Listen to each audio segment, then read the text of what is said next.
বাংলাদেশের রাজনীতি নিয়ে বিস্ফোরক মন্তব্য করেছেন ভারতের সাবেক পররাষ্ট্র সচিব হর্ষবর্ধন শ্রীংলা। তিনি জামায়াতে ইসলামের উদাহরণ টেনে বলেছেন, এটি এক চিতাবাঘ যার দাগ কোনোদিন বদলায় না। বৃহস্পতিবার দিল্লির ইন্ডিয়া ইন্টারন্যাশনাল সেন্টারে অনুষ্ঠিত আমরা কি বাংলাদেশি নির্বাচনের জন্য প্রস্তুত শীর্ষক আলোচনায় এই মন্তব্য করেন শ্রীংলা। তিনি বলেন, জামায়াতের হাতে রক্ত লেগে আছে। তারা মুসলিম ব্রাদারহুডের অংশ, যেমন বাংলাদেশ, মিশর, পাকিস্তান সহ বিশ্বের বিভিন্ন স্থানে আছে। এই চিতাবাঘ তার দাগ বদলায় না। তবে তিনি এটাও স্পষ্ট করেন, ক্ষমতায় যারা আসবে তাদের সঙ্গে ভারত কাজ করবে। তবে কেউ ভারতের স্বার্থের বিরুদ্ধে গেলে সেখানে সচেতন থাকতে হবে।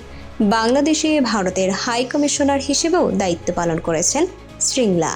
তিনি বলেন, ভারত সবসময় প্রতিবেশীদের সঙ্গে সহযোগিতায় বিশ্বাসী এবং অভ্যন্তরীণ বিষয়ে হস্তক্ষেপ না করার নীতি মেনে চলে। ভারতের সংবাদ মাধ্যম টেলিগ্রাফ জানিয়েছে, মুক্তিযুদ্ধের সময় পাকিস্তানি সেনাদের সহযোগী হিসেবে জামায়াতের ভূমিকা নিয়েও শ্রীংলা মন্তব্য করেছেন। তিনি হিন্দুদের ওপর সহিংসতার অভিযোগও তুলে জামায়াতের বিরুদ্ধে।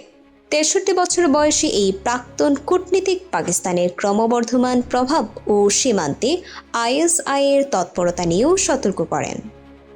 শ্রীংলার এমন মন্তব্যে নতুন করে আলোচনায় এসেছে জামায়াতে ইসলামী। এখন প্রশ্ন, বাংলাদেশের আসন্ন নির্বাচনে এই দলটির ভূমিকা কতটা প্রভাব ফেলবে? মতামত জানান কমেন্টে। আর এই ধরনের গুরুত্বপূর্ণ আপডেট পেতে আমাদের সঙ্গে থাকুন। বিজিএন টিভি 24, সংবাদ যেখানে, বিশ্বস্ততা সেখানে।